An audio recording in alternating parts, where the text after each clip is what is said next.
A couple is sitting and talking when suddenly a person appears and draws something on their hand. They don't understand what's happening. Janice asks if Eric understood what happened. She thinks it's best to erase it. He says he'll go clean up.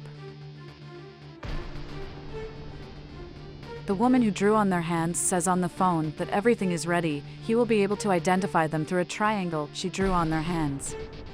Eric hears everything and realizes he needs to go warn Janice.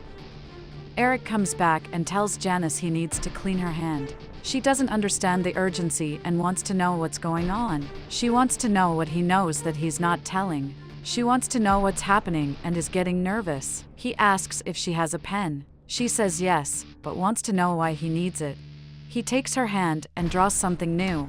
He asks her to listen to him. He needs her to stay calm. Some people will come and take him, but her mark is different, so she doesn't need to worry. Janice thinks she should know more about what's going on. Who are these people who are coming to get him? He says that doesn't matter. What she needs to know is that people will come to take him, and the best thing she can do is pretend she doesn't know him. At least now he knows they will come for him, and she will be safe. A man arrives and asks them to be quiet. Eric says it's okay, asks him not to do anything to her. He's the one with the mark drawn. He asks Janice to show her hand, and she reveals a drawn star. He tells Eric to stand up and come with him.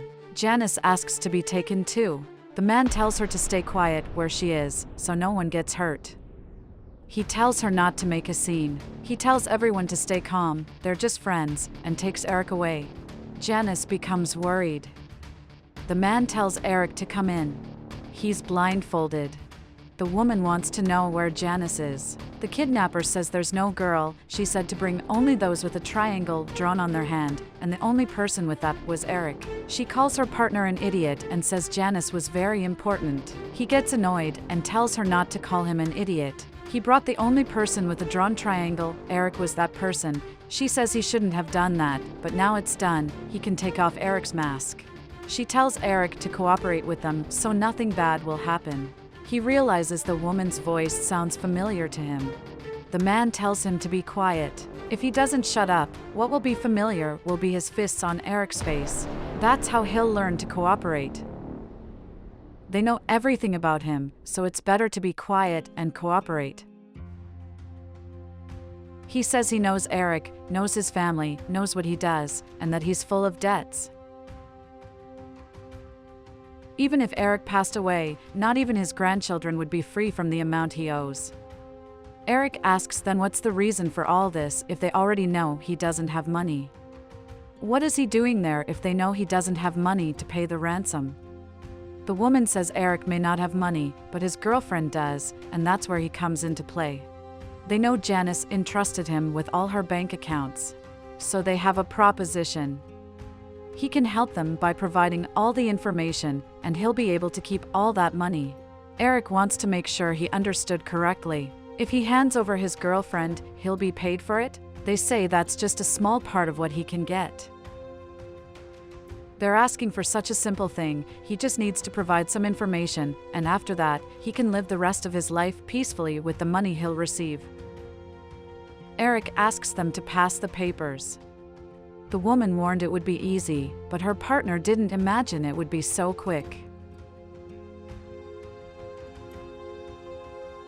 The woman takes the paper satisfied, but realizes Eric wrote that he'll never say anything, and she gets furious.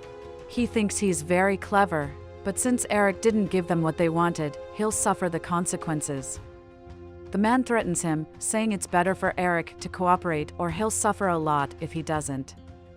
Eric replies they can do whatever they want to him, but he'll never say anything. The man asks if he's sure, if he doesn't want to think it over, but Eric says no. The man says there it is, sooner or later Eric will confess. Julie goes to Eric and calls him. He realizes her presence and wants to know what she's doing there. He knew that voice was familiar. But wait a minute, wasn't she Janice's best friend? Julie knows that, but it was Xavier who forced her to do all this. She didn't have a choice. Eric realizes the man is Janice's driver. Julie confirms.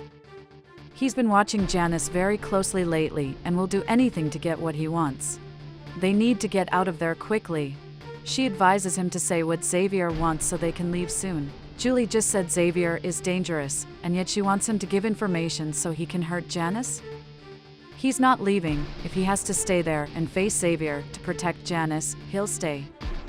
Julie tried to warn him, but since he doesn't want to go with her, he'd better prepare himself. The worst is yet to come. If he doesn't want to run away, he wants to stay and take the consequences, fine, but she tried to warn him and is offering him the chance to escape.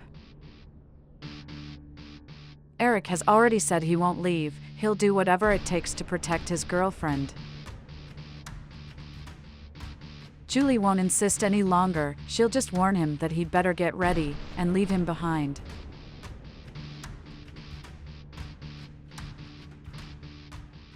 Xavier asks if Eric wants to spill everything or if he prefers to meet the ground. He says he won't say anything. Xavier then will make him meet the ground and see how soft it is. Eric asks him to wait a moment. Xavier realizes the threat had an effect and asks what he wants to say. Eric wants the chance to make one last call. Xavier doesn't understand the request. Why does he want a cell phone? Who does he want to talk to? Eric wants to call Janice one last time. She needs to know how much he loves her and that she needs to be happy. Xavier finds it amusing. Eric is very corny, almost moved him, but he'll give him a chance and asks for Janice's number, but lies that his phone battery died. However, Eric can call Janice in a different way.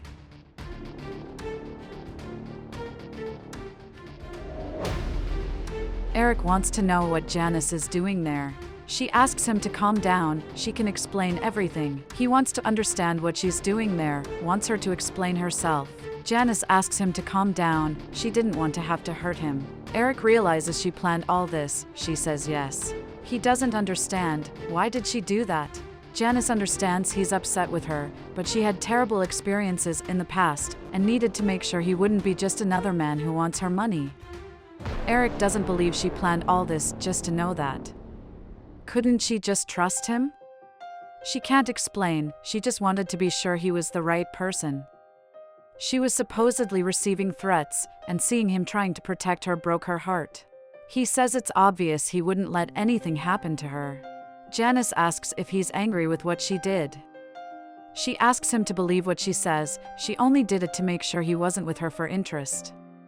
She had no bad intentions.